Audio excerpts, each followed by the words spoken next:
जिनको आज हम वनवासी आदिवासी कहते हैं, जिनको आज हम घुमंतु कहते हैं, ये कोई परिस्थिति के चलते वहां नहीं पहुंचे, ये व्रत के रूप में उन्होंने ग्रहण किया है। जंगल में रहने वाले हमारे जंगलों के ट्रस्टी रहते थे, समाज हमारा स्वशासी था, स्वायत्त था, तो राजा के पास कुछ मर्यादित काम थे, शासन कुछ एक मर्यादित काम करता था, अधिकांश समाज अपने बलबूते चलता था। तो जंगल के ट्रस्टी वनवासी थे, जंगल की रक्षा करते थे, जंगल को बढ़ाते थे, समाज को जब जितना चाहिए उतना योग्यता की मर्यादा में करने देते थे, बाकी नहीं करने देते थे। धर्म से चलता था। सुप्रीम कोर्ट के एक निवृत्त न्यायमूर्ति जी से मेरी बात हुई कुछ वर्ष पहले, और अपने पूर्व राष्ट्रपति प्रणव दा से भी मेरी बात हुई इस विषय को लेकर। मैंने उनको पूछा कि ज्यूरिस्प्रूडेंस ये अपना है क्या? दोनों का उत्तर था अपना नहीं है। मैंने पूछा अंतर क्या है?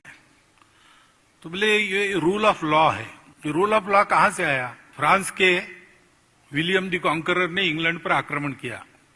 एंग्लो सैक्सन लोग वहां रहते थे, नॉर्मन और सैक्सन दो प्रकार की और जमाती थी, उनको नामोहरम करके इंग्लैंड कब्जे में आया। तो राज्य तो बन गया उसका, लेकिन बाकी प्रॉपर्टी तो सारी जनता के पास थी, पहले से जैसी थी। तो उस पर स्वामित्व अपना होना चाहिए, इसलिए विद्वान लोगों को खरीदकर उनकी मंडली को उन्होंने और विचार करने के लिए प्रवृत्त किया।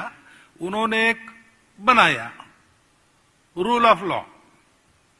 लॉ यानी king can do no wrong. हमारे देश में इन सारे संसाधनों पर समाज का स्वामित्व था, परंतु विदेशी शासक आए, खासकर अंग्रेज आए, तब ये सारा उन्होंने अपने हाथ में लिया। उसके चलते धीरे धीरे इस स्थिति में हम पहुंचे कि आज हमको बताना पड़ता है कि ये हमारे हैं, परंतु शर्म भी बताने पर आती है, क्योंकि ये भी बताया नहीं गया कि हम एक है।